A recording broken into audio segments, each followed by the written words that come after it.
Bonjour et bienvenue dans cet enregistrement live d'Amis, le podcast où on est tous des Gryffondors. Salut, moi c'est Marie et je suis une Gryffondor. Et moi c'est Anaïs et je suis toulousaine. Je ne sais pas si ça compte comme maison de Poudlard. Pas ici. Non. On est en direct de l'Hôtel de Ville de Bordeaux, meilleure ville de France selon moi, bordelaise, où l'on clôture le festival Bordeaux Faites le podcast. Salut tout le monde. Pour l'occasion, on a pas mal hésité sur le film dont on voulait parler, jusqu'à ce qu'une évidence s'impose à nous, Harry Potter à l'école des sorciers. Ça impose à Marie surtout. Voilà. Alors pourquoi ? D'abord parce que tout le monde connaît la saga. Ensuite parce qu'il y a plein de choses à dire sur elle et sa place dans la pop culture. Et aussi parce qu'on a beau avoir toutes les deux lu les livres et vu les films. Je sais pas si t'as lu le dernier, toi. Lu la plupart des livres et vu la plupart des films. Voilà. On n'a pas du tout, mais alors pas du tout, le même rapport à cette œuvre. L'une est beaucoup plus intense que l'autre, vous allez le voir.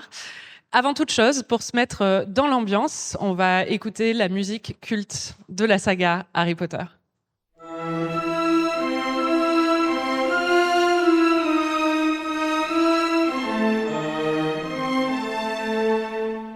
Bon, commençons par toi, Anaïs. Quel est ton rapport à Harry Potter ? Mon rapport à Harry Potter, il n'est pas inexistant, mais il est assez vague, on va dire, par rapport à toi. Je pense, comme tout le monde, tous les gens de notre génération, j'ai découvert les livres quand j'étais enfant, donc j'étais très très fan, surtout des 3 premiers, que j'ai lus en poche d'un coup. Et après, j'ai assisté à la sortie événementielle à chaque fois des livres. Et donc, j'ai vu les films aussi, puisque c'est ce qu'il fallait faire à cette époque, quand on avait cet âge. Mais On sent l'engouement derrière tes bouquins. ouais, voilà, c'est ça. Non, j'étais très, très fan entre mes 8 et 12 ans, je dirais. Mais je me suis lassée assez vite. Et c'est pas un univers que j'ai exploré énormément depuis. Donc, vous allez le voir, je ne me souviens plus trop de ce qui se passe dans Harry Potter. On va l'entendre. Mais j'ai pas de dégoût pour Harry Potter, je précise. Comment ça se finit Harry Potter? Dont tu ne te souvenais pas de la fin. Non, d'ailleurs, je m'en souviens toujours pas. Est-ce que ici il y a beaucoup de fans de Harry Potter? Ouais. Ah ouais, quand même. Donc désolée, je suis toulousaine et pas fan de Harry Potter, donc double raison pour me juger. Mais bon, si vous vous souvenez de la fin, vous viendrez me raconter après, parce que honnêtement, je me souviens de quasiment rien. Pendant le visionnage, je sentais bien que ton niveau d'intérêt était pas au top. C'était un peu démoralisant. C'est long encore? Ah bah oui, Anaïs. Il vient à peine d'arriver à l'école, Ouais. en fait. Oh, on s'en fout, putain. On s'en fout de quoi, qu'elle ne sache pas ou on Je s'en sais fout pas de cette histoire. Toutes mes excuses à Harry Potter. Toi, Marie, je sais que tu n'as pas du tout le même rapport à Harry Potter, et on l'a senti aussi pendant le visionnage. C'était tellement mon identité, quoi, même au niveau des fringues, je voulais... tu vois ce que je veux dire ? J'étais... même aujourd'hui encore. C'est fou, quand même. C'est fou, hein. En quoi est-ce que c'est encore ton identité aujourd'hui, Harry Potter ? Je pense que c'est encore mon identité parce que j'ai des goûts qui ont été très influencés par ça. C'est-à-dire que j'ai toujours une énorme attirance pour le Royaume-Uni, pour la météo même anglaise, pour les chouettes. décors anglais, pour les chouettes, pour les motifs genre tartan ou ce genre de choses, pour les intérieurs un peu écossais, pour même la nourriture anglaise. Je pense qu'on est toute une génération à avoir des goûts qui ont été influencés par ça, qui sont un peu inexplicables s'il n'y avait pas Harry Potter, parce que franchement, la nourriture anglaise, faut quand même pas se leurrer. Mais jusqu'à ce jour, c'est vrai que je suis encore très influencée par ça. Mon rapport à Harry Potter était extrêmement intense à l'adolescence. J'ai découvert la saga à 12 ans en cours à Bordeaux. Un camarade de classe m'avait parlé des livres. J'ai été les acheter chez Mola juste après. J'étais complètement fanatique de Harry Potter et ça a duré jusqu'à mes 25 ans, je dirais. J'ai pas honte de le dire. Je suis allée au parc d'attractions Harry Potter à Orlando. Je suis allée au studio Harry Potter à Londres. Après, mon rapport au film était beaucoup plus détente, c'est-à-dire que j'aimais pas trop les films. J'aime bien me replonger dans les films de temps en temps quand j'ai besoin d'une dose de Harry Potter. Est-ce que tu faisais partie des gens qui allaient faire la queue à la Fnac le jour de la sortie ? Tout à fait. C'est vrai ? Bah oui, évidemment. Wow. Puis je les ai lus en anglais. C'était aussi mon apprentissage de l'anglais s'est fait à travers Harry Potter. Donc oui, j'étais très intense. Et ce film, je l'ai vu beaucoup de fois parce que j'avais acheté la cassette vidéo. Elle m'a pas cru quand j'ai dit ça, mais je suis si vieille. Et je le regardais en boucle et je répétais leur accent. Voilà. Oui, d'ailleurs, quand on a revu le film, donc pour s'enregistrer et pour préparer le podcast, elle citait toutes les répliques du film. Donc c'était extrêmement agaçant. Je ne sais pas si vous avez déjà vécu cette expérience quand vous regardez un film avec quelqu'un qui connaît tout par cœur. Et comme moi, je me souvenais plus de rien, et elle me spoilait en fait, parce qu'elle me disait, et là il va se passer ça, et là il va se passer ça. Et moi, j'avais pas vu le film depuis. Il était ressorti en salle au cinéma il y a quelques années, et j'étais allée le voir, mais j'avais tout oublié. Donc c'était une expérience très bizarre avec une fan si intense. Un écho. Ouais, à côté de moi. Avant de poursuivre, on voulait faire un petit mot sur J.K. Rowling parce qu'on a un peu hésité quand même à couvrir Harry Potter vu ce que J.K. Rowling est devenue ces dernières années. Enfin moi, pour le coup, je l'ai beaucoup adulée pendant des années et elle m'a beaucoup déçue depuis avec ses nombreuses prises de position transphobes.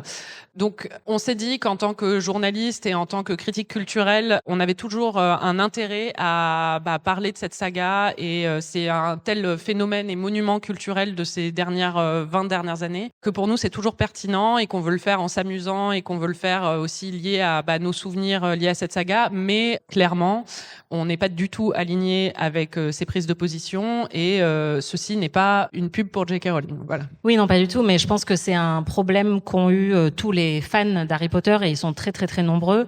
La question s'est posée avec la sortie du jeu vidéo aussi récemment où les gens se déchiraient un peu à se demander s'ils devaient l'acheter ou pas, y jouer ou pas, donner de l'argent en fait à J.K. Rowling qui touche évidemment des droits sur toute l'œuvre Harry Potter.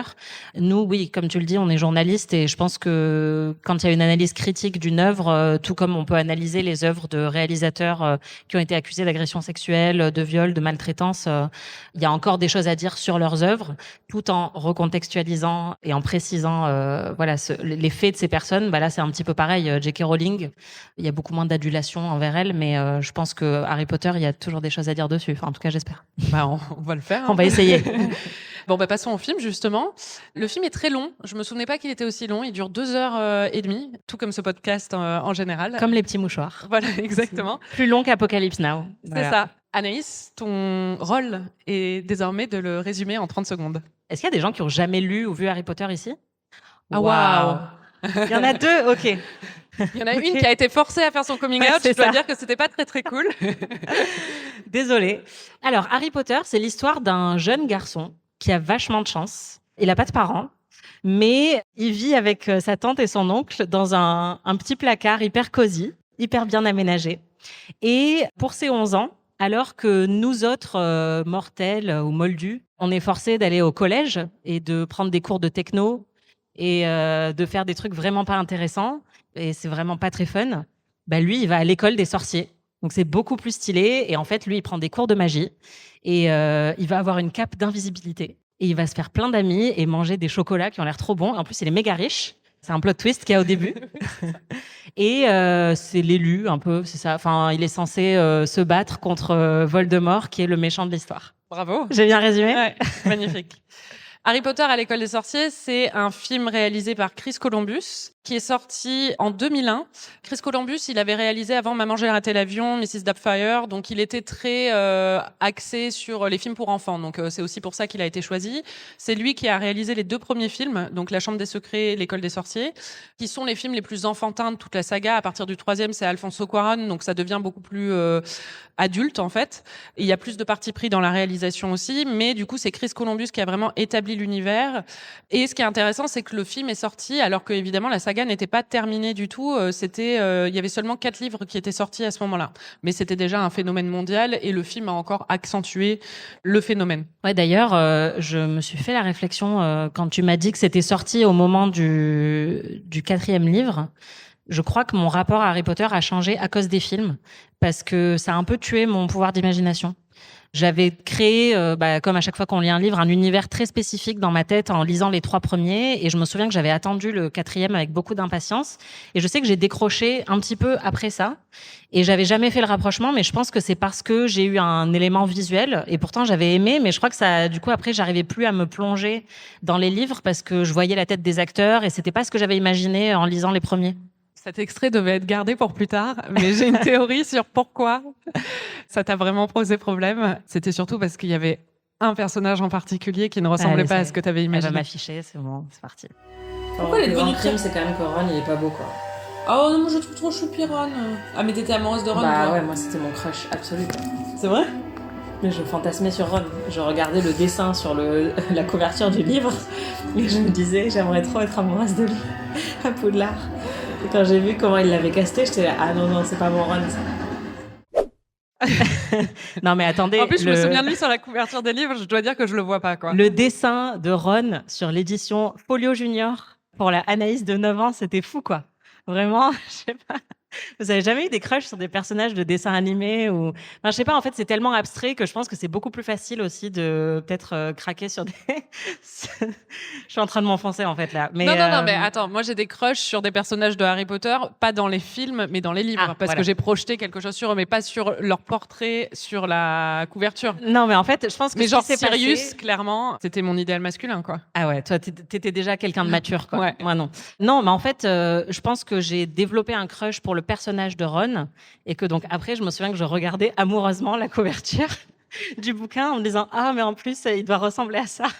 Je sais pas, j'avais projeté un truc dans ma tête et donc ouais, je pense que quand j'ai vu Rupert Grint, c'était pas mon Ron. Pauvre. Et C'est mignon, mais quand même. qui est mignon et qui est un bon acteur et tout, mais je sais pas, j'étais déçue. C'était pas mon Ron. Et je pense qu'à partir de là, quelque chose a été brisé en moi. Et voilà, j'ai dû dire adieu à tout l'univers Harry Potter. Voilà. On a percé le mystère. C'est ça. C'était Rupert Grint. Il faudra lui dire. Bon, au début de ce film, on découvre donc Harry dans son fameux placard, sous l'escalier. Le trope, quand même, de l'orphelin qui a perdu ses parents, du coup, et qui est pauvre et qui est arrive. maltraité et tout ça, c'est un grand classique de la littérature anglaise. Là, J.K. Rowling le recycle un peu. C'est vrai que le placard sous l'escalier, c'est quand même pas mal comme détail. Ce qui est marrant, c'est que moi, ça me donnait des frissons à l'époque, mais alors toi, ça te fait rêver, quoi. Moi, je rêverais trop de dormir dans un placard comme ça. C'est vrai. Pas toi? Vivre dans un placard comme ça va pas la tête ou quoi? Ouais, je trouve ça trop stylé. Je savais pas que c'était ce qui m'attendait en emménageant à Paris. Mais... Ouais, vraiment, il a trop la vie que je voulais. Hein. Ouais, en vrai, J.K. Rowling avait juste découvert le concept de la chambre de bonne parisienne. C'est ça. Mais ouais, je sais pas, moi, même en le revoyant, là, je trouvais ça super cosy et super mignon. Je crois que c'est super cosy si tu fais 1m30, quoi. Mais c'est son cas. Donc, c'est super. Enfin, je sais pas, maintenant, il y a quand même la mode des tiny house. Moi, je pense qu'ils étaient visionnaires, hein. Enfin, c'était un tiny placard, quoi. C'est vrai. Bon, bah, c'est Harry Potter à l'école des sorciers, donc forcément, très vite, il découvre qu'il est sorcier. Dans une scène qui, moi, me pose un peu problème, je dois avouer. Pour moi, c'est le début des problèmes de ces films. C'est cette scène où il découvre qu'il est sorcier. Est-ce que tu peux expliquer un peu ce qui se passe? J'ai déjà oublié. C'est la scène avec Hagrid. Oui. Quand ils sont dans la cabane et il pleut, c'est ça? Ouais. Donc, ils sont dans une cabane et il pleut. En fait, Harry est harcelé par des chouettes qui lui envoient des lettres d'acceptation, c'est comme ça qu'on dit, pour lui dire qu'il a été admis à Poudlard, des lettres d'admission. Et sauf qu'en fait, son oncle et sa tante ne veulent pas qu'il soit sorcier, et donc ils essayent de l'empêcher d'ouvrir sa lettre, et ils veulent pas qu'il aille à l'école des sorciers. Et pour éviter d'être harcelé par la poste avec les chouettes, ils finissent par aller s'isoler dans une cabane sous la pluie, je sais pas où. Et donc là, Poudlard doit mettre les grands moyens pour convaincre quand même Harry de venir à Poudlard. Et ils envoient Hagrid, un géant, barbu. Et donc il arrive, il casse la porte et il dit « You're a wizard, Harry. »« Harry, tu es sorcier. Comment ça, tu n'avais pas reçu nos lettres ?» C'est Ouais. ça qui se passe à peu près, non? À peu près. Et en fait, c'est bien dans ton résumé parce que c'est pas exactement ça. Mais en fait, on sent bien qu'il lui dit tu es sorcier très très vite quand même. C'est-à-dire que cette conversation dure 30 secondes. Il chamboule complètement la vie d'Harry. Dans les livres, il y met un peu plus les formes. Il lui pose quelques questions. Il lui raconte un peu plus les choses. Il passe toute la nuit dans cette cabane avant de partir au matin. Là, ils ont vraiment voulu couper dans le gras. Je comprends. Mais le moment où il lui dit Harry, mais t'es un sorcier. Et l'autre est là. Ah, ok. Bon, bah d'accord, je suis un sorcier. Moi, ça m'a pas dérangé, tu vois. Parce qu'en fait, il y a plein de scènes avant où on voit que Harry comprend quand même qu'il se passe des choses bizarres dans Je veux son, dire, quand il parle à un dans serpent. son ADN. Ouais, voilà, il parle à un serpent, il fait disparaître une vitre. Et son oncle lui dit arrête de faire se produire des trucs chelous. Donc, on sait quand même que c'est un truc récurrent dans leur relation familiale où il se passe toujours des trucs bizarres, un peu de magie autour de Harry et il comprend pas pourquoi. Et d'ailleurs, Hagrid lui dit, mais il s'est jamais produit des phénomènes, t'as jamais eu une idée quand même du fait que tu pouvais être sorcier. Et donc, le fait que ça arrive très vite, vu qu'on nous l'a bien préparé avant, ça m'a pas trop dérangé. Et en plus, le film dure 2h30. Donc, honnêtement, heureusement qu'il passe pas 15 minutes à lui expliquer qu'il est sorcier, quoi. Surtout que ça s'appelle Harry Potter à l'école des sorciers. Donc, il y avait pas trop de suspense. pour nous, public. Pas aux États-Unis, où ça s'appelle Harry Potter et la pierre philosophale. Ah oui, c'est dans vrai. les pays anglo-saxons. Ils auraient pu penser que c'était un truc d'archéologie. Exactement. Ouais. Un Indiana Jones, mais pour les enfants. Commence alors ce qui est quand même le meilleur aspect de tous les films d'Harry Potter, c'est-à-dire la mise en place de l'univers. Et là, on s'y croit, quoi. C'est-à-dire qu'on découvre d'abord Diagon Alley à Londres quand il va faire ses boutiques pour ses fournitures scolaires. Ça, pareil, c'est quand même vachement mieux les courses pour les fournitures scolaires dans Harry Potter que dans la vraie vie. J'adorais aller au Leclerc, moi, personnellement. Moi aussi, mais t'achetais pas une baguette magique. Ah non, T'achetais non, des c'est sûr. stabilos, quoi. Ouais. Ensuite, on découvre Gringotts, le Poudlard Express, Poudlard. Il y a un truc qui est toujours présent dans ces scènes, et dans toutes les scènes du film, en fait, c'est ça qui nous a marqué, c'est la musique. La musique qui est quand même omniprésente de John Williams, qui était le compositeur préféré de Spielberg, et qui là, a quand même créé aussi une musique de film inoubliable. C'est lui qui avait fait aussi Jurassic Park, par exemple. Indiana Jones aussi, donc c'est un génie. Et là, elle est dans toutes les scènes. Le film en lui-même est un peu magique grâce à cette musique, quoi. Heureusement, elle est extrêmement réussie et culte. Et je pense que maintenant, elle fait partie de notre ADN. Mais je pense que c'est aussi ça qui a contribué au matrixage en fait des fans d'Harry Potter. C'est que quand on voit le film sur 2h30, c'est sûr qu'il doit y avoir peut-être 2 minutes sans musique. Et voir ça à un très jeune âge, comme on l'a fait, je pense que ça a vraiment altéré notre chimie du cerveau, quoi. Vraiment, la musique de Harry Potter fait partie de nous maintenant. Ah mais moi je l'entends, ça y est, je suis transportée, quoi. Mais moi aussi, alors que je suis vous l'avez déprimée, compris, je suis j'entends la pas musique. fan de Harry Potter, mais vraiment en revoyant le film, c'est vrai que tout de suite, ça fonctionne hyper bien. Et pour moi, c'est le plus grand atout de ce film, puisque les autres je m'en souviens plus, mais c'est la construction de l'univers. Vraiment, les décors sont exceptionnels. Ça a pas du tout vieilli. Et d'ailleurs, quand ils l'ont ressorti, en fait, parce qu'ils l'ont remasterisé, je crois, ils l'ont ressorti en salle il y a quelques années. J'avais été bluffée de le voir sur grand écran et de me dire que vraiment le film aurait pu sortir aujourd'hui. Les effets spéciaux sont très très réussis et pour le coup l'univers visuel que je pense qu'on s'était construit avec les livres, il y a toujours un risque qu'on soit déçu quand c'est transposé à l'écran. Et là, que ce soit Poudlard, les décors de l'école ou effectivement les petites rues pavées dans lesquelles il fait ses courses, c'est absolument magnifique. Il y a certains éléments qui t'ont un peu moins plu, notamment le trajet en barque pour aller à l'école. Quand ils arrivent à Poudlard, puisqu'ils prennent un train qui dure assez longtemps, et ensuite, pour aller de la gare de l'école au bâtiment, ils doivent prendre une barque. Ouais. Mais je comprends pas le principe. Ils doivent traverser un Mais lac. à aucun autre moment dans le film, on voit de l'eau, en fait. On voit un point d'eau. Il y a un lac. Ok, là, on sent l'experte qui ne va rien Alors, laisser vraiment, passer. c'est pas un niveau expert, là, quand même. Il y a un lac à Poudlard, en fait. Il y a plein d'intrigues autour de ce lac après. Donc, c'est vrai évidemment. Ah, d'accord. Oups. Par contre, grave la flemme de voyager en barque la nuit, quoi. Et ça, c'est la partie vraiment pas glauque. Pas glam. En fait, comme... je reviens sur cette histoire de barque. Non, mais je pense que le truc le plus génial quand on voit ce film et quand on lit les livres et quand on est gamin, enfin quand on a l'âge d'Harry Potter et quand on a 25 ans aussi, c'est de s'imaginer, pour moi en tout cas, toute la facilité provoquée par la magie dans leur quotidien. Mais il y a personne qui rame dans ces barques. Je sais pas si tu as remarqué. C'est vrai. Ça, c'est vrai, la mais magie. c'est quand même, enfin, je sais pas, t'as le risque de tomber, d'avoir froid, d'être mouillé. Enfin, pour moi, tu sors de la gare, ils devraient te téléporter, tu vois. Ça, ce serait bien. Mais non, parce que là, ils ont le moment magique où ils découvrent le château. C'est vrai. Et ça n'a pas de prix. C'est vrai. Mais ouais, moi, Tu c'était te plus... souviens comment ils sont déplacés après, dans les années suivantes, quand ils vont de la gare à l'école? Pas du tout. Il y a un métro qui a été construit entre-temps. C'est ça, exactement. Je garde l'espoir qu'on fasse tous les autres films de la saga, donc je ne vais pas lui dire comment ils sont transportés dans les autres films. Stay tuned. Il y a une autre chose sur laquelle tu n'es vraiment pas réceptive, et moi j'avoue que c'est un de mes éléments préférés d'Harry Potter. J'adore le Quidditch. J'adore ce sport.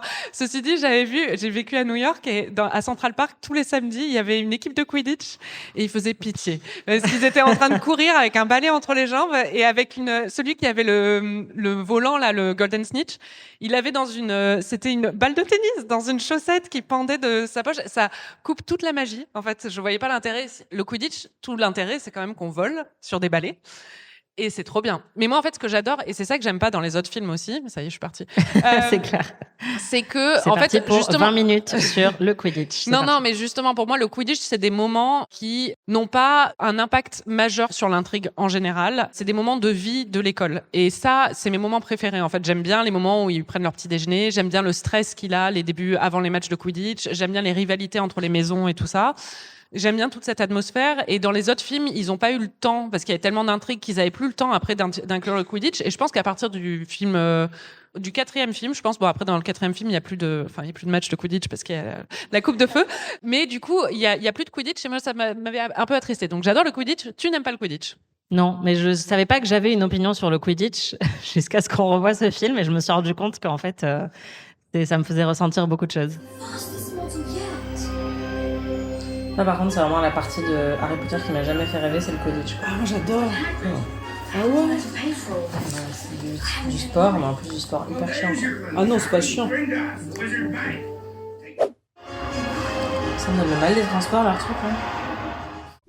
Comment tu décrirais le Quidditch et ses règles? Alors, le Quidditch, c'est un mélange entre du rugby et Elle est toulousaine, donc tout est un mélange entre du rugby et quelque chose. C'est ça. Non, mais c'est très violent quand même. Oui, d'accord, dans ce sens-là. Ouais.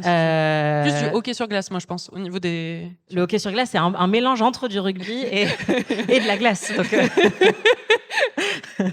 oui, donc c'est un mélange entre du rugby et la session ménage du dimanche après-midi, quoi. Donc, ils ont leur petit balai. Ils montent dessus, donc déjà, imaginez le mode de transport le moins confortable de l'histoire, un balai. C'est quand même pas. Déjà, moi, le vélo, je trouve que ça fait mal aux fesses. Alors, le balai, je sais même pas comment ils font. Et donc, c'est des balais qui volent, donc il y a quand même un élément un petit peu plus cool. Et ils sont dans un peu quand même. Un petit peu, mais moi, ça me donne le mal des transports. Vraiment, quand je les vois voler, là, je me dis, en plus, c'est pas du tout stable. Il y a pas de selle, ils sont pas accrochés. Enfin bref, ça crée beaucoup d'anxiété chez moi. Et ils ont quand même un terrain qui ressemble un peu à un terrain de rugby, c'est-à-dire qu'il faut marquer en envoyant une balle dans des espèces de trous. Et mais le jeu peut s'arrêter à tout moment. Il marque des points à chaque fois qu'il lance la balle dans les anneaux. Mais si jamais un attrapeur, c'est comme ça que ça s'appelle, attrape une autre balle qui est plus petite et qui vole toute seule, le jeu s'arrête et c'est l'équipe de cet attrapeur qui a gagné. Donc moi, à la place des gens qui sont pas attrapeurs, j'aurais les boules parce que je passe 2 heures à essayer de marquer des points et en fait... Parfois, ça peut faire une différence. C'est-à-dire que dans l'histoire du Quidditch, il y a quand même des matchs qui ont été gagnés alors que le Vif d'Or avait été attrapé, mais comme il y avait eu assez de buts gagnés avant... C'est incroyable. Ouais. Ça n'avait pas fait la différence, quoi. Mais en fait, l'enjeu, du coup, c'est d'attraper le Vif d'Or normalement à un moment où les 150 points vont faire la différence, quoi. Oui. Mais parfois, ça arrive que ce soit pas le cas. Donc, il y a des matchs qui peuvent durer très, très longtemps. Ouais, bah déjà, là, c'est assez dur de le regarder dans le film. Et c'est vraiment très violent. J'ai l'impression qu'il n'y a pas beaucoup de règles. Non. sur ce qui est autorisé ou pas en termes de violence physique, mais ils se donnent beaucoup de coups et il y en a, ils finissent à l'hôpital, quoi. Alors, ils finissent à l'infirmerie où il y a de la magie, donc ils peuvent être réparés très facilement. Ça, c'est bien. C'est pour ça, en fait, qu'ils se bastonnent. C'est parce que évidemment. Les blessures ne comptent pas vraiment. C'est ça. Mais ouais, moi, je trouve que vraiment le principe de m'asseoir sur un balai, déjà, me plaît pas trop.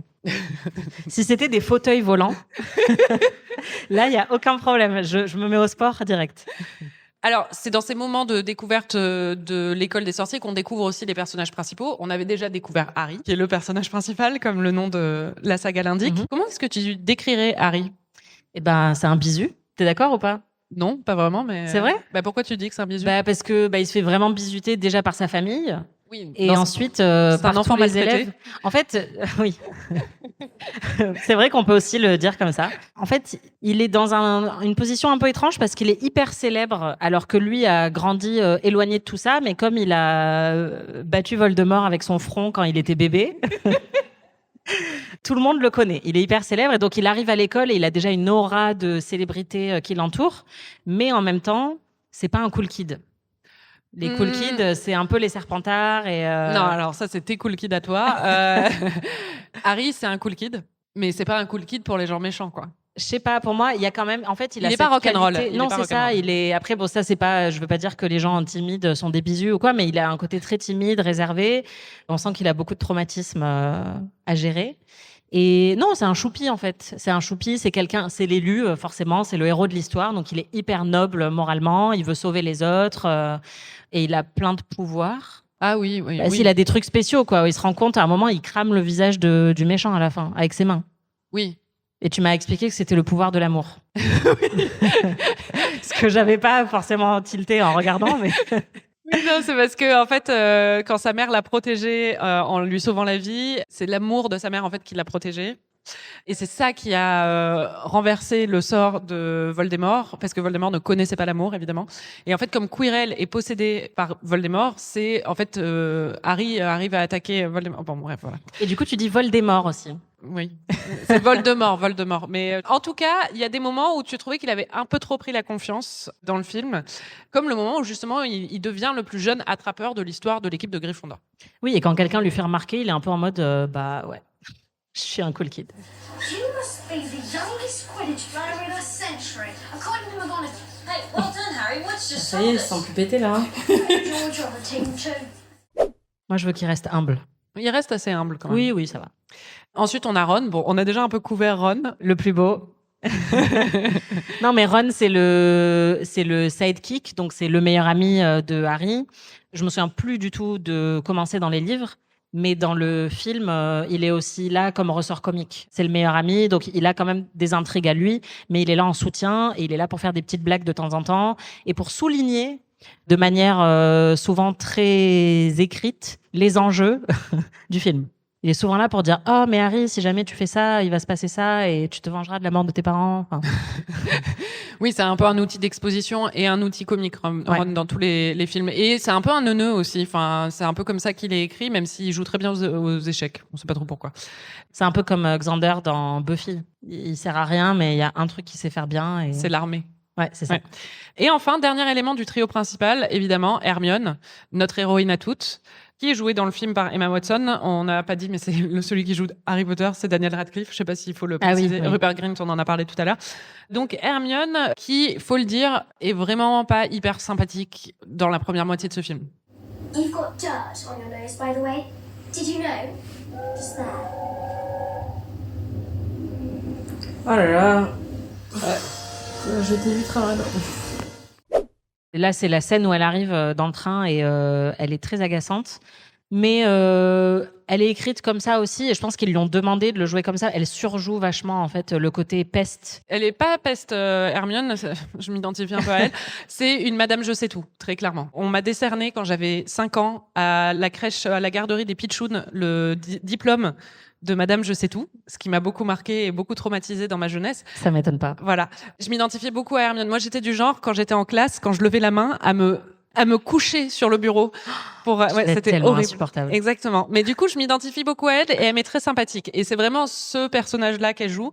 Je trouve pas qu'Emma Watson soit une très bonne actrice, pour être honnête. C'est marrant parce que c'est elle qui a eu un peu la plus grande carrière après. Mais en fait, le truc, c'est qu'elle est pas très bonne actrice, mais on peut ne pas s'en rendre compte là parce qu'elle est jeune. Donc on peut dire que c'est parce qu'elle est jeune. Le problème, c'est quand elle a fait d'autres films après, adultes, et que là, on s'est dit « Ah, mais en fait, la meuf qui joue Hermione, elle est vraiment pas bonne, quoi. » Mais Je sais pas si ça va faire l'unanimité ce qu'on dit, mais enfin, je le après, maintiens. j'ai beaucoup d'affection pour cette actrice et moi, je l'aime bien dans ce film-là. Enfin, elle est agaçante. Je voulais la jeter du train, donc pas tant que ça au début, mais je sais pas, je la trouve mignonne. Justement, il y a un moment où elle est très mesquine, enfin où elle se moque de Ron parce qu'il n'arrive pas à faire le bon sort avec sa plume ou je sais pas quoi. Et après, il se moque d'elle. Il dit ah mais ça m'étonne pas qu'elle ait pas d'amis ou quelque chose comme ça. Et elle entend, elle est juste derrière et elle part en pleurant et bah ça c'est bouleversant. Tout à fait. Donc ça j'aime bien. Mais par contre aussi ils ont vachement surjoué le truc sur sa coupe de cheveux qui venait des livres, je crois.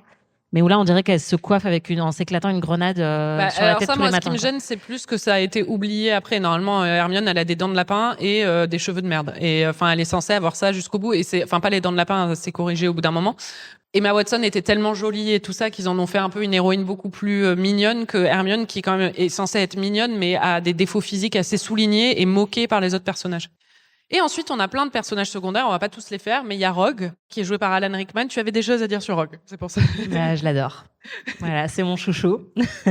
Je me souvenais pas de cette affection que j'avais pour lui, surtout que dans les livres, je le détestais, je pense comme tout le monde, parce que c'est quand même un des antagonistes principaux de la saga. Mais Alan Rickman en fait des caisses. Il arrive, en fait, il a une entrée mais spectaculaire avec une cape et ses cheveux et il est flamboyant en fait.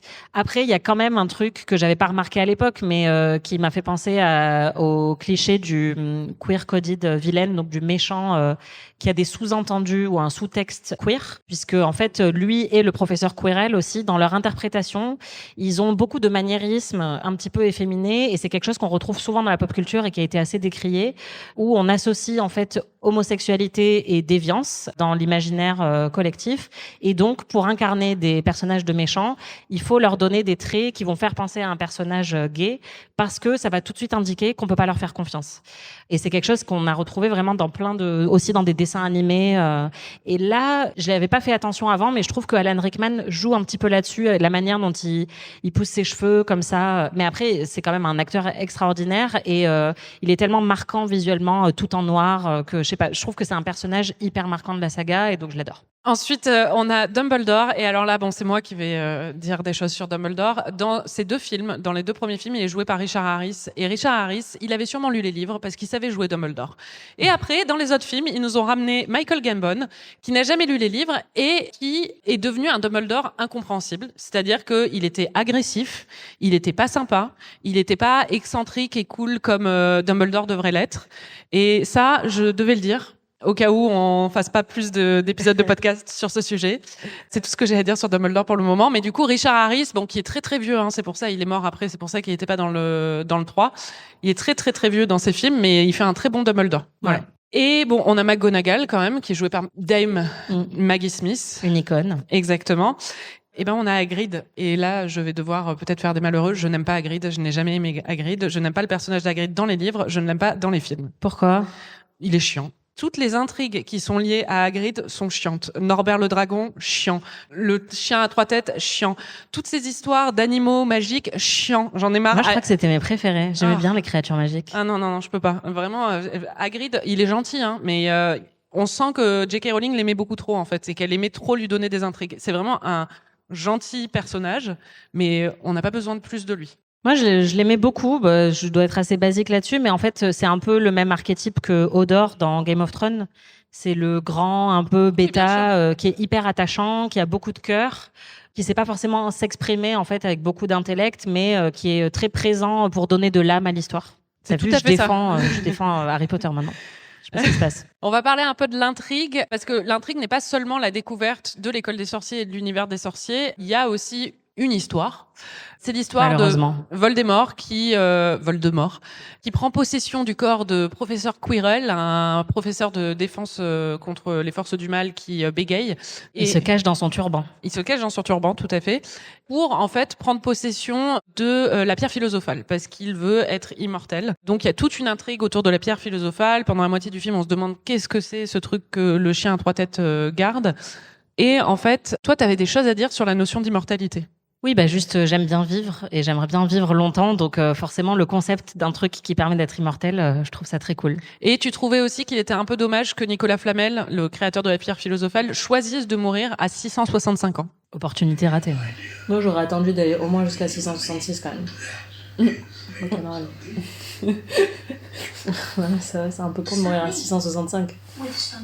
Après, le truc, c'est que ça doit être chiant d'être très vieux. Tout le monde meurt. T'as plus d'amis. Ouais, tu sais, moi j'ai beaucoup réfléchi. Je m'en remettrai.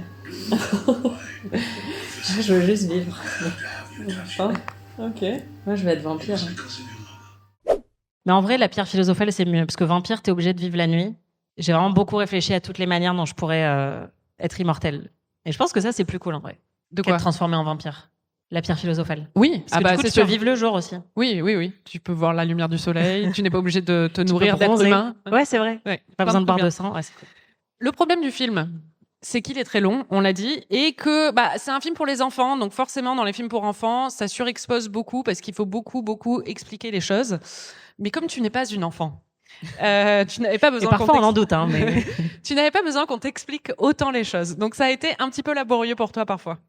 Genre, on a déjà eu le moment où il dit « Ils sont allés en Roumanie pour rendre visite à mon frère Charlie qui travaille avec des dragons. » Donc là, t'as pas besoin de nous redire « C'est mon frère Charlie qui travaille avec des dragons qui m'a dit que ce dragon, ce spécifique, sa race, son modèle. »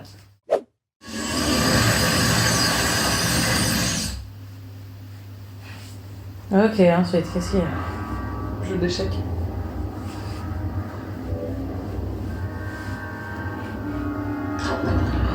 C'est long. Oui, parce qu'il y a des modèles de dragons en plus. Oui, oui, des modèles de dragons. Tu le verras dans Est-ce qu'il y a des épreuves de Formule 1 de dragons ? Non, mais il y a des épreuves avec des dragons plus tard dans la saga. Mais tu t'en souviens de ça quand même ? Pas trop, non. D'accord. Ouais, je suis restée sur Game of Thrones, je crois, avec les dragons. Ce qu'on s'est dit en tout cas en revoyant le film, c'est que vraiment, mais moi je me le dis depuis très longtemps, je dois dire, et là ils vont le faire, ils devraient faire une série. Ouais, bah ça fonctionne tellement bien parce que moi, honnêtement, toutes les histoires de pierre philosophale, même si l'immortalité m'attire beaucoup comme concept, ça m'intéresse pas du tout. L'intrigue de Harry Potter et les épreuves qu'il doit traverser, etc., ça m'intéresse pas du tout. Par contre, juste les regarder, prendre leur repas, voyager dans le train, découvrir les escaliers qui bougent dans l'école, tout ça, c'est vraiment magnifique, c'est extrêmement ludique. Et donc, je comprends pourquoi ça a donné un jeu vidéo, par exemple. Et en série, ça fonctionnerait tellement bien parce qu'en plus, on sait que les séries fonctionnent très bien quand elles sont situées dans un univers de lycée ou de collège parce que on peut avoir plein de saisons, on peut avoir des promotions qui changent, des personnages récurrents de profs. Ça fonctionnerait trop bien et j'avoue que je suis assez curieuse de voir ce que ça va donner en série. On sait qui va faire ça? Mais je crois que c'est sur HBO, donc c'est quand même assez prometteur, on verra. Ça va donner encore plus d'argent à J.K. Rowling, mais enfin bon. Ouais. Bon, il faut quand même parler des sujets qui fâchent. Je pense qu'avec le temps, c'est aussi parce que J.K. Rowling a commencé à dire des choses fâcheuses qu'on a commencé à avoir un regard un peu différent sur la saga, mais pas que. Il y a quand même des moments, moi, qui me dérangent un peu aujourd'hui. Par exemple, sa fixette sur le poids des personnages et surtout, en général, des personnages qui sont détestables, du genre Dudley ou Vernon. Même plus tard, il y a quand même un personnage qui s'appelle Petit Gros, et qui est un personnage horrible. C'est toujours un signe de faiblesse, en fait, humaine. C'est souvent associé à ça. Il y a qu'avec Hagrid que ça l'est pas, mais c'est parce que c'est un géant, quoi. Oui, et c'est utilisé pour humilier les personnages. Donc Dudley, c'est le cousin de Harry. Et c'est vrai que c'est un personnage qui est affreux, qui s'en prend très souvent à Harry. Et pour se venger un peu de la méchanceté de ce personnage, Hagrid lui fait pousser une queue de cochon. Et la première fois qu'il le rencontre, il croit que c'est Harry et il lui dit je t'imaginais pas comme ça, t'as un peu pris, surtout au niveau du ventre. Et c'est tellement gratuit. Et en fait, c'est pas drôle dans la manière dont c'est écrit, donc c'est vraiment juste, on sent que le raccourci dans l'écriture, c'est être gros, c'est marrant, et on peut utiliser ça pour se moquer de quelqu'un. Et c'est vraiment très frappant de voir ça 25 ans après la sortie, ou quasiment 25 ans après la sortie du film. Et un autre point, moi, qui m'avait déjà marqué, je me souviens à la lecture des livres à l'époque, c'était les gobelins. Bon, ça a beaucoup été commenté depuis quand même, mais c'est des clichés antisémites sur pattes, en fait, très clairement. Après, bon, J.K. Rowling s'est inspiré de la mythologie des gobelins, et pas forcément de clichés antisémites, mais ça baigne là-dedans quand même. C'est des banquiers aux doigts crochus, au nez crochu aussi, avec des oreilles pointues, et qui sont pas aimables du tout, et qui ne pensent qu'à l'argent. Donc, c'est vraiment, on dirait, des dessins antisémites du 19e siècle. À aucun moment, je pense qu'elle a fait ça volontairement, honnêtement. Je pense pas du tout qu'elle avait juste le recul nécessaire pour se rendre compte des clichés qu'elle véhiculait à travers ça, ou des clichés qui avaient été véhiculés à travers ses personnages, à travers l'histoire, quoi. Elle a juste récupéré un personnage un peu mythique pour le mettre là, mais c'est vrai que moi, ça m'a toujours dérangé et ça a beaucoup été commenté. Et là, quand on voit les scènes à Gringotts, c'est un peu lourd quand même. Et bon, sans transition, mais on ne pensait pas qu'on en viendrait là un jour, mais on a eu un peu de sympathie pour les Serpentards, je dois dire, à la fin. Ouais, alors il faut expliquer pour les deux personnes qui ne connaissent pas l'univers d'Harry Potter. Enfin, je sais pas si vous savez qu'il y a plusieurs maisons et ils sont répartis entre différentes équipes en fait, au sein de l'école. C'est ça, grosso modo. Oui. Et les Serpentards, c'est un peu l'équipe des méchants. Et c'est là que d'ailleurs tous les personnages méchants de la saga sont classés dans cette maison. Et pendant toute l'année scolaire, chaque maison, il y en a 4, peut gagner des points ou perdre des points selon leur performance scolaire, mais aussi leur attitude au sein de l'école. Et à la fin, il y en a un qui gagne une coupe, c'est ça. Ceux qui ont le plus de points, ils gagnent un prix. Oui, ils gagnent la coupe des maisons. Et là, à la fin donc de l'année, évidemment, qui va gagner la coupe? On espère que ça va être les héros, Gryffondor, puisque c'est la maison des gentils. C'est les Serpentards qui ont le plus de points. Et là, Dumbledore, le proviseur, décide. Il dit non, en fait, comme ça, je sors de ma manche des nouveaux points que j'ai envie d'attribuer à Gryffondor. T'exagères un peu. Déjà, Gryffondor avait perdu plein de points à cause de Malfoy, qui avait dénoncé Harry, Hermione et Ron parce qu'ils s'étaient baladés au milieu de la nuit pour aider Hagrid et ses histoires de dragons, encore une fois. Et là, ils ont quand même un peu sauvé l'humanité. Mais ils ont sauvé l'humanité ? Ils ont empêché Voldemort d'avoir accès à la clé de l'immortalité. Donc oui. Ouais, d'accord. Oui. Ça, on s'en rend peut-être pas compte, mais oui, c'est mais ça du que coup, ça veut dire. Peut-être qu'ils peuvent avoir une autre récompense que la coupe des maisons, tu vois. Peut-être qu'il peut leur dire l'année prochaine, pas de frais de scolarité pour vous, tu vois. Ou genre, on va vous donner plus de desserts, tu vois. Non, je pense que la clé, ça aurait été plus de le faire, mais pas le faire dans ces circonstances. Ouais. Assuming C'est hyper cruel pour les Serpentards, quand même. C'est Même vraiment si hyper tout le monde... cruel. Moi, je trouve ça horrible. Moi, je trouve ça hyper injuste. Vraiment, en plus, devant tout le monde et tout, c'est vraiment genre, il leur a fait croire qu'ils avaient gagné, et après, il dit « Eh non, bande de losers !» Oui, parce que ça se fait pendant le banquet de fin d'année, vraiment. Donc, c'est à la toute fin, ils sont hyper contents. Et en plus, tout le monde les déteste. Serdaigle et Poufsouffle, ils savent qu'ils vont jamais gagner la coupe. Ils savent que c'est forcément... Donc, ils sont tous à fond pour Gryffondor. Et donc, tout le monde se réjouit pendant que Serpentard, ils ont tous une mine, vraiment, mais... Ouais, et puis on est content que ils ont Malfoy 11 ans quand même. perde, voilà, parce que lui, on l'aime pas, c'est le méchant de la saga, mais les autres, c'est juste des enfants qui sont là. Non, ils sont tous horribles. Non, mais les Serpentards, et ils puis- sont tous horribles, mais c'est des enfants. Moi, vraiment, ça m'offense. Imaginez, on est à Roland-Garros et ils sont sur le podium, là. Et ils sont sur le point de recevoir la coupe. Et c'est Djokovic, il est méchant aussi. Donc, c'est bien, on s'imagine bien le truc. Mais Et là, ça on va être dit, donné à Nadal. bon, on a recompté les sets et finalement, on a décidé que Djokovic avait moins de points que Nadal. C'est un très bon exemple et je vais te dire un truc, si ça arrivait, je serais très contente. J'aime vraiment pas Djokovic. Ouais, mais pour moi, c'est une question de principe, tu vois. C'est-à-dire qu'il faut être juste et même si c'est les méchants qui ont gagné, s'ils ont gagné de manière juste, tant mieux pour eux. Puis ils gagnent une coupe, on s'en fout, quoi. Les autres, ils ont sauvé l'humanité, ils ont pas besoin d'avoir leur coupe. Je sais pas. On a une petite tradition parfois dans Amis. Je sais pas si c'est une tradition, si c'est parfois, mais enfin bon, on a une petite tradition dans Amis, c'est de faire des questions un peu rapid fire. On appelle ça à la fin. C'est des questions rapides. Le problème, c'est que je suis pas sûre que tu aies des réponses à toutes ces questions, mais on va y aller. Non, moi, je suis sûre que j'en ai pas. C'est quoi ton livre préféré de la saga? Ma couverture préférée, c'est celle du 2, parce qu'il y a Ron dessus. Et je pense que mon livre préféré, c'est le 3. C'est ça, Le prisonnier d'Azkaban, c'est Ouais. le 3. Et c'est là où il y a les détraqueurs. Ouais. Moi, j'aimais bien les détraqueurs. Je trouvais ça trop stylé comme concept. C'est quoi ton livre préféré? Moi, c'est le 5, ce qui est pas très populaire, mais j'adore la société secrète, l'armée de Dumbledore. Je trouve que Ombrage est une méchante incroyable. Et enfin, vraiment, tout ce qui se passe à Poudlard pendant cette... Alors, Harry est insupportable parce qu'il est en pleine crise d'adolescence, mais le pauvre, il vient de voir quelqu'un mourir, il a perdu ses parents, enfin bon, il y a plein de choses qui vont pas dans sa vie quand même, donc on peut lui pardonner ça. D'accord. Ton film préféré? Aucune idée. D'accord. Et toi? Le 3. D'accord. Ouais. Pourquoi? Parce que c'est quoi, Ron? Ouais, je trouve qu'il y a une patte et une vision qui est plus intéressante. C'est l'arrivée de Sirius. Le 3, je pense que c'est mon deuxième livre préféré. Et comme j'aime pas du tout l'adaptation de L'Ordre du Phénix, pour moi, le troisième film, c'est le meilleur.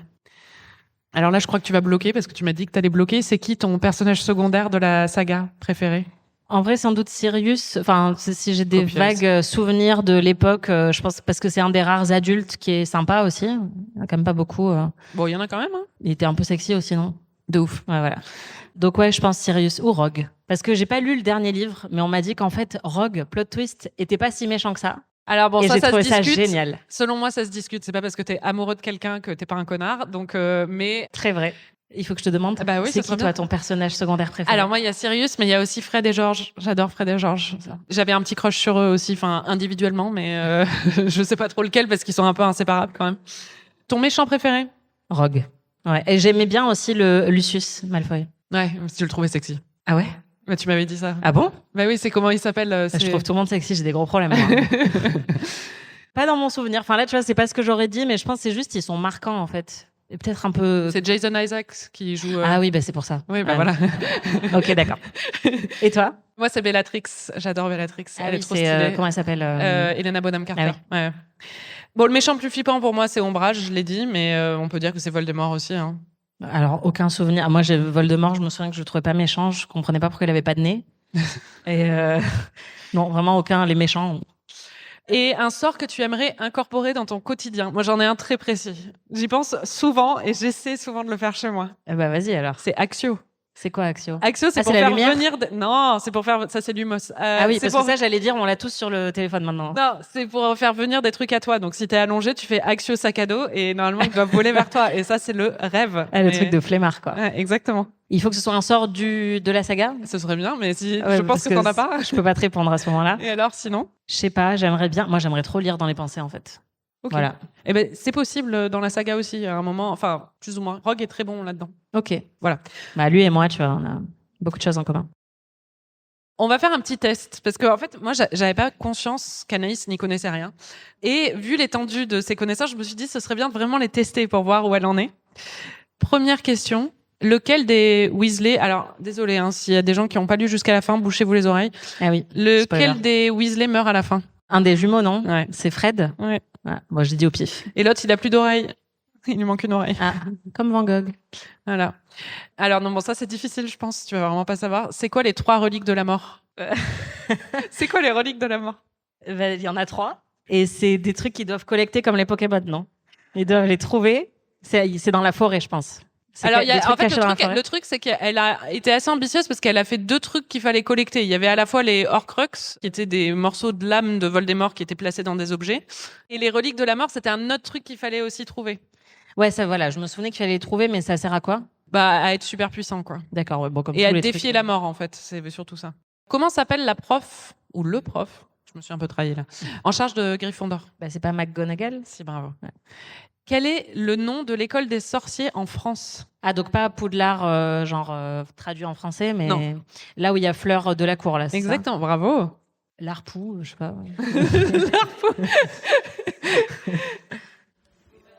Bravo. Ah ouais, c'est ça, Beauxbatons. Ouais. Tu vois que la seule référence de la France pour les Américains ou les Anglo-Saxons, c'est la Louisiane, quoi.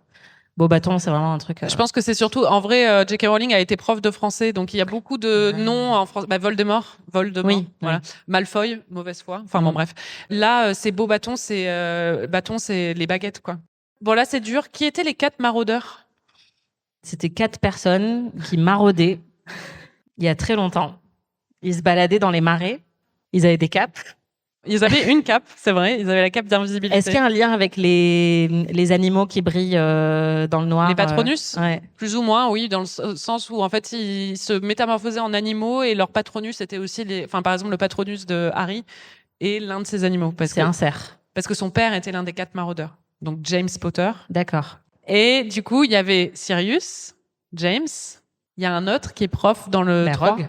Non, pas du tout. Ça va pas ou quoi? T'es folle toi quoi?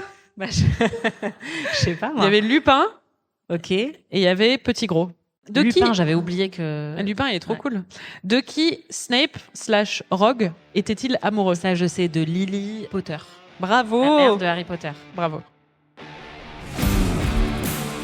C'était Ami, en direct du festival Bordeaux Faites le podcast. Merci Anaïs. Merci Marie. Et merci à Aurélie, notre productrice en régie. Et merci beaucoup au public d'être venu nous voir et d'avoir partagé ce moment avec nous. On se retrouve très vite pour une nouvelle saison d'Ami. Enfin, je sais pas si ça sera très vite la nouvelle saison d'Ami, mais cet été. Et en attendant, vous pouvez aussi nous écouter dans un autre podcast, PIC TV, où on décrypte et on analyse l'actualité des séries. À très vite.